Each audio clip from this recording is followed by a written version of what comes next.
Here is the real question for believers and unbelievers. If God is real, why doesn't He just prove it? Why doesn't He write His name in the stars? Or show up on live TV and settle the whole debate? Honestly, that's a fair question, and today we are going to talk about it.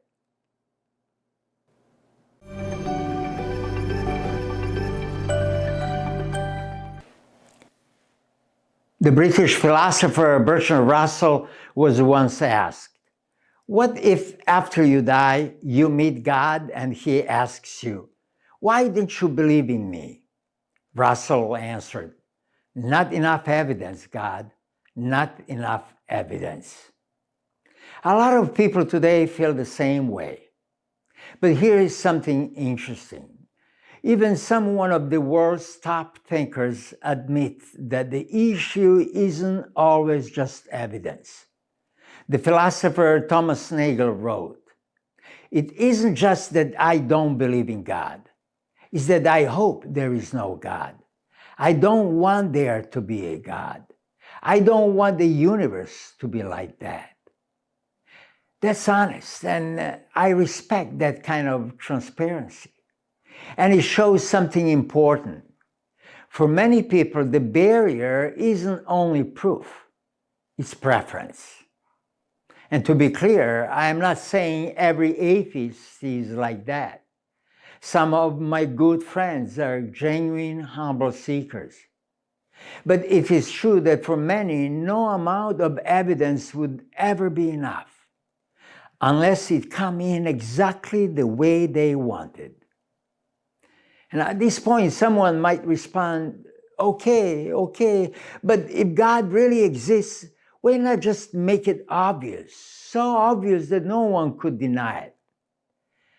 God could do that, absolutely. He could write messages across the sky every morning, appear on every screen simultaneously, tattoo made by God on every molecule.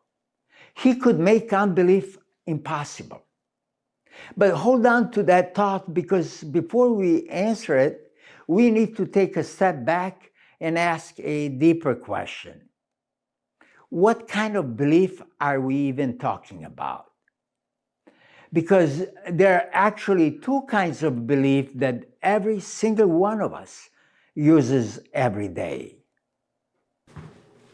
First, there is believing that something is true. You believe that gravity exists. You believe that the sun will rise tomorrow. You believe that 2 + 2 = 4. That kind of belief is about facts. It's intellectual, and it doesn't require trust. It just requires evidence. But there is a second kind of belief, believing in someone, and that's different. You believe in a friend. You believe in your spouse. You believe in someone's character, their promises, their love. And that kind of belief isn't just about knowing something, it's about trusting someone. And here is the key. God isn't just asking us to believe that He exists. What He wants is for us to believe in Him, to trust Him, to know Him, and to enter into a relationship with Him. Because you can believe that someone exists and still not trust them at all. And if Christianity is true and God is personal, then He is not looking for robotic acknowledgement. The Bible describes God as a father, not a formula. A father wants children who freely respond, not people who are coerced or intimidated into obedience. As French mathematician Blaise Pascal put it, God gives enough light for those who seek Him, but not so much that those who don't care will be forced to see. In other words, God makes Himself findable, not unavoidable. Now here's the key question. If God forced belief, would it create love? You don't love gravity, you just accept it because you have no choice. If God overwhelmed us with undeniable proof, we might believe that He exists, but not necessarily believe in Him. And that's the difference. Forced evidence can produce acknowledgement, but it can't produce trust. It can make you admit something is real and true, but it can't make you love someone. So if God's goal isn't just to prove that He exists, but to invite trust, then the real question becomes, how would He reveal Himself, and what kind of evidence would He offer? When Moses asked God to reveal Himself, God did not flex His power. He did not perform a miracle. He revealed His character. The compassionate and gracious God, slow to anger, abounding in love and faithfulness. Mercy, patience, faithfulness, love. Those aren't things you measure in a lab. They are things you come to know, the same way you come to trust a person. Because at the end of the day, what draws us to a person isn't their power, it's their character. Think about it. What impresses you most about the people you trust? It's not their strength, their wealth, or their status. It's who they are, their honesty, their kindness, their faithfulness. And that's how we come to trust someone. And if that's true, it makes sense that this is how God would want to be known. At this point, many would agree with famous actress.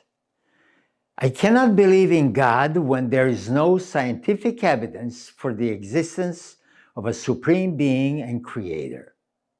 And honestly, a lot of people feel that way. You might even feel that way. If I can't prove something scientifically, I cannot believe it. But think about what that statement assumes. It assumes God is just another part of the universe, something we can observe, measure, and analyze, like a planet or like a particle. But if God exists as Christians believe, then He is not part of the universe. He is not just another object within it.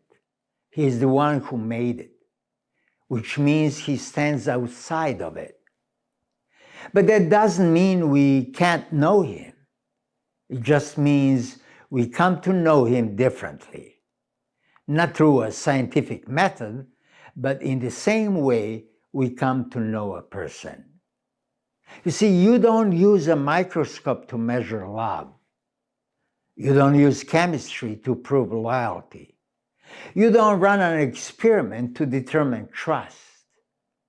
Science is incredibly powerful, but it was never meant to answer every kind of question.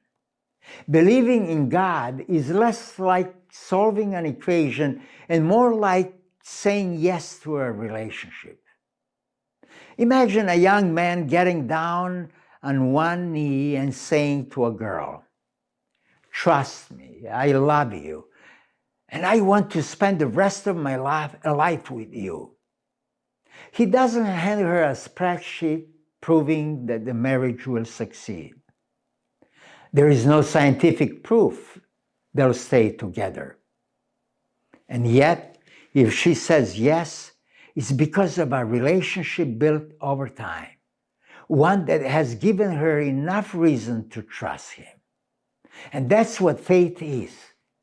It's not an absolute certainty, and it's not blind belief. It's trust based on person's character. And that kind of trust doesn't come from a distance. It comes from experience. And the Bible actually extends an invitation even to the skeptic. Taste and see that the Lord is good. That's not an invitation to analyze God from a distance. It's an invitation to experience Him.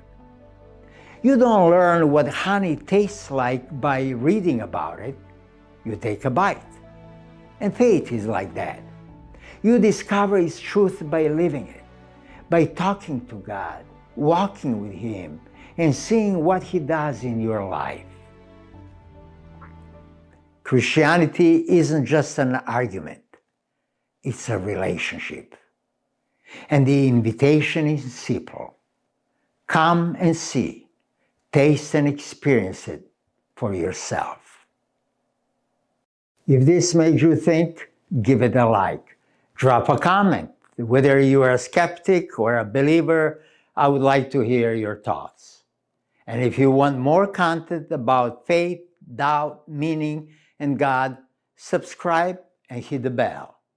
Thanks for watching. And remember, faith isn't about having all the answers. It's about knowing who to trust. And see you in the next video.